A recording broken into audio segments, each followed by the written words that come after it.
நேத்து சொல்லிட்டேன், எந்த செய்தியாளரையும் தாக்குறது, நான் செய்தியாளர்களுடைய அமைச்சர், என்னுடைய டிபார்ட்மெண்ட் அவங்க, எந்த கட்சியா இருந்தாலும், என் சொந்த கட்சியாக இருந்தாலுமே அவர்கள் மீது தாக்குதலோ அல்லது அவங்க மீது வன்முறையோ பிரயோகிப்பதை எல்லளவும் ஏற்றுக்கொள்ள முடியாது. செய்தியாளர்கள் மீது தாக்குதல் நடந்துள்ளதாக செய்தியாளர்கள் தெரிவித்த புகாரிற்கு அமைச்சர் ராஜ்மோகன் பதிலடி கொடுத்துள்ளார்.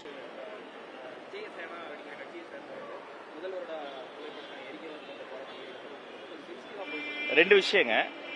மாண்புமிகு தமிழ்நாடு முதல்வர் ஸ்ரீ ஜோசப் விஜய் அவர்கள் எங்கு கலந்து கொள்வார், என்ன செய்வார் என்பதை அவருடைய அலுவலகமும் அவரே அறிவிப்பார். வேறு யாரு சொல்வதும் உறுதி செய்த தகவல் கிடையாது. உறுதி செய்யாத ஸ்பெகுலேஷன் கொடுத்து நம்ம கருத்து சொல்ல வேண்டும். ரெண்டாவது, இது இரு மாநில சம்பந்தப்பட்ட ஒரு சென்சிட்டிவான ப்ராப்ளம்.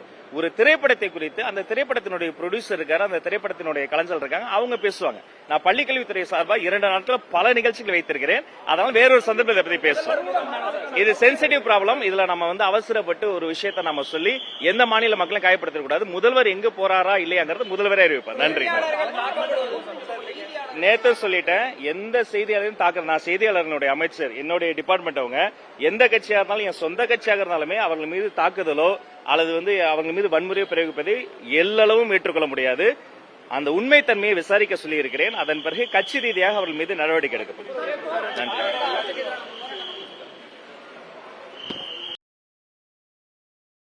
செய்திகளை உள்ளது உள்ளபடி தெரிந்து கொள்ள ரெஃப்ளெக்ட் நியூஸை சப்ஸ்கிரைப் பண்ணுங்க.